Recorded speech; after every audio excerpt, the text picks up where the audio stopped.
Welcome. Today, we're going to dive into the fascinating world of system identification, and we'll be focusing specifically on some really powerful methods that live inside the frequency domain. I should mention that this entire presentation is based on the excellent material produced by Dr. Nima Madia. All right, so here's our roadmap. First, we'll define what we mean by the black box problem. That's the core challenge. Then we'll look at our first tool for tackling it, the periodogram, but we'll also see why it has some serious limitations. That'll naturally lead us to a much better tool, the power spectrum. With that in hand, we'll build up to our final solution using spectral analysis. And finally, we'll wrap everything up with a summary and think about what comes next. So let's begin. Let's start right at the heart of the matter with the fundamental challenge of system identification, what we call the black box problem. I want you to picture this. You have a system, let's call it S. The thing is, you have no idea what's going on inside it.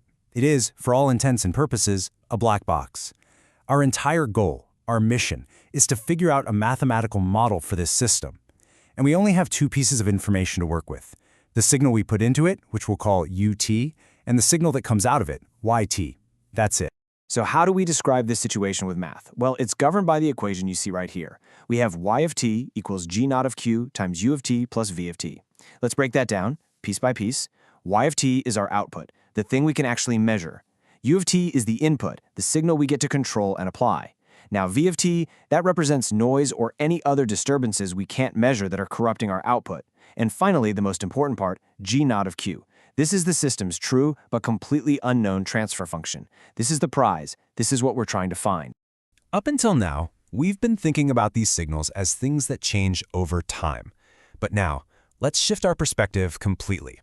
Let's move into the frequency domain.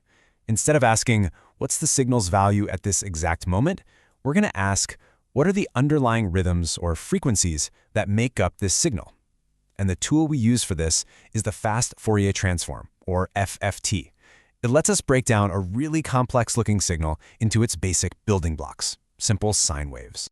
And this shift in perspective brings us to a really crucial concept, the system's frequency response. We denote this as g naught of e to the I omega. You can think of this function as the personality of our black box. It tells us exactly how the system treats every single frequency you throw at it. Does it boost a particular frequency? Does it quiet another one down? By looking at this, we get a frequency-by-frequency picture of the system's behavior. Okay, so we know the frequency domain is valuable, but how do we actually go from our raw data to this frequency picture? Our first tool for the job is something called the periodogram. It's a very direct approach, but as we're about to discover, it comes with some pretty significant challenges. So let's meet our first tool, the periodogram. This is really our first, most straightforward attempt to see a signal's frequency content. It's a purely empirical calculation. What that means is we just take our finite chunk of data, let's say n data points from our signal, and we directly compute how much power exists at each frequency. So how do we actually calculate it? Well, it's a two-step dance. First, we compute what's called the discrete Fourier transform, or DFT, of our signal. You see the formula for it there, denoted as u sub n of omega. Essentially, it's a weighted sum of our signal points. Then, for the second step, we just take the magnitude squared of that DFT. And that's it. That gives us the periodogram. As you can see in the little diagram, this whole process takes our signal from the time domain and gives us this often very spiky and raw snapshot of its frequency content. Now, this is where it gets interesting. Theorem 2.1 gives us the critical link between this new tool of ours and the system we're trying to understand.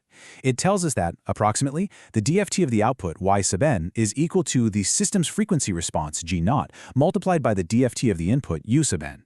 In plain English, our system acts like a filter. It takes the frequency content of the input, modifies it, and spits out the frequency content of the output. And this relationship suggests a very logical next step, doesn't it? If y is basically g times u, then it seems like we should be able to find g by just dividing y by u. This simple division gives us what's known as the empirical transfer function estimate, or ETFE for short. We denote it with a little hat over the g. It's a very direct and, as we're about to find out, a somewhat naive way of estimating our system. And right here, we hit our first major roadblock. The idea behind the ETFE was good, but in practice, it has a fatal flaw. It's incredibly unreliable. Just look at that plot of a typical periodogram. You see how it fluctuates wildly, jumping up and down all over the place? The true value is that smooth line, but our estimate is nowhere near smooth. And here's the kicker. Its variance, or how much it jumps around, doesn't get any better even if we collect more data. Adding more data points doesn't smooth it out at all. So the periodogram is just too noisy and erratic to be our final answer. This forces us to find a better tool. And in this next section, we're going to introduce a more robust, more theoretical concept that will be the real foundation for our solution. All right, let's bring in a much more elegant concept, the power spectrum.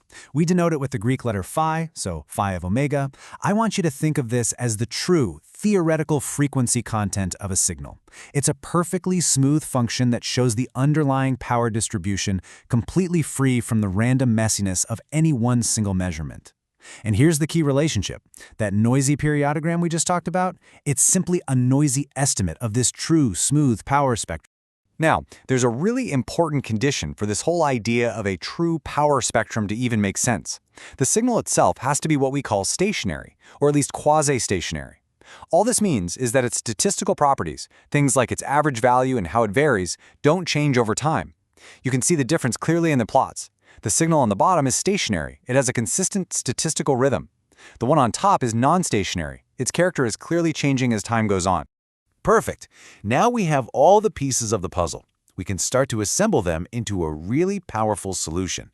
In this section, we're going to use the power spectrum to build a solid method for finally solving our original black box problem. And here it is. This is the cornerstone of our entire approach. It's Theorem 2.2, and it gives us this wonderfully simple and elegant formula. It tells us that the power spectrum of the output, phi sub s, is equal to the power spectrum of the input, phi sub w, multiplied by the squared magnitude of the system's frequency response. This is a profound result, and it's incredibly useful. It's the key that unlocks the whole problem.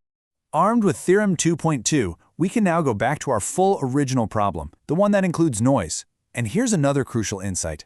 As long as our input signal u of t and the noise v of t are uncorrelated, which is a pretty standard assumption, their power spectra just add together. So the total power spectrum of our measured output, phi sub y, is simply the sum of the system's effect on the input plus the power spectrum of the noise itself. And this just beautifully lays out the solution for us. As the derivation on the slide shows, we can take that formula from the last slide and just do a little bit of algebraic rearrangement. We can move terms around to isolate the one thing we really care about, the squared magnitude of the system's frequency response. This equation right here is the theoretical heart of spectral analysis. So that's the theory. But how do we actually do this in the real world? Well, here's the complete four-step workflow. Step 1, you collect your data, a nice long record of the system's input and output. Step 2, you calculate the raw noisy periodograms from that data. Step 3, and this is the most critical part, you apply a frequency window to smooth those noisy periodograms. This is how we get a reliable estimate of the true power spectra. And finally, step 4, you plug those smooth spectra into our formula from Theorem 2.2, and out pops your estimate of the system's frequency response magnitude. We have covered a lot of ground here, from the initial problem to the final practical solution. Let's move into our final section, where we'll summarize the key ideas and point you towards some further learning. Let's just quickly recap the story we've told. We started with the periodogram, which was a direct but very noisy first look at our signal's frequencies. That pushed us to define the power spectrum, the smooth, theoretical truth we were really after. We learned that the bridge between the two is smoothing. We have to smooth the raw periodogram to get a good estimate. And the whole process is guided by that one beautiful guiding law, Theorem 2.2, the fundamental equation that connects our real-world data through their spectra to the hidden system we want to identify. Now, the concepts we've talked about today are really foundational. For any of you who want to explore this topic in much greater depth, both theoretically and practically, the absolute go-to reference is this text by Lennart Ljung called System Identification, Theory for the User. In fact, the material for this presentation was drawn mainly from chapters 2 and 6 of that very book. And so, I'll leave you with a final question to think about. Everything we've done today has focused on getting the magnitude of the system's frequency response. But a full description of a system needs two things, magnitude and phase. So the question is, now that we have a way to estimate the magnitude, how might we go about figuring out the system's phase response? Something to ponder. Thank you very much for your attention.